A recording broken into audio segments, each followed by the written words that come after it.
Alors qu'il a récemment annoncé la fin de sa carrière pour raison de santé, saviez-vous que Bruce Willis avait quasiment été forcé de jouer dans 3 productions Disney à la fin des années 90?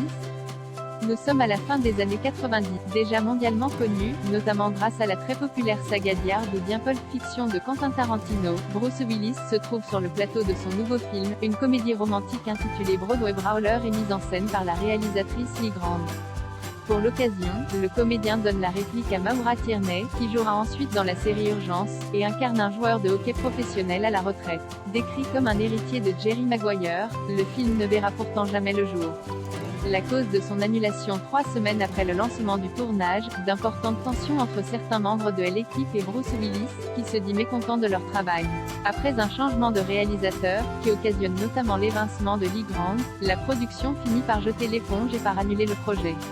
Mais plutôt que de poursuivre Bruce Willis en justice pour compenser une perte sèche de 17 millions de dollars, grâce au concours du producteur Joe Ross, Disney préfère miser sur d'autres collaborations avec la star, qui accepte donc de jouer dans 3 nouveaux films pour un salaire inférieur à celui qu'il touche habituellement. Une stratégie qui s'avère payante pour tout le monde, puisqu'elle débute avec Armageddon de Michael Bay, 533 millions de dollars dans le monde, et se poursuit avec Sixième Sens de M. Night Shyamalan, 672 millions. Selon un article de Espinoff, Bruce Willis a donc pu toucher une part conséquente des recettes de ses 2 succès planétaires, en plus de son salaire de base.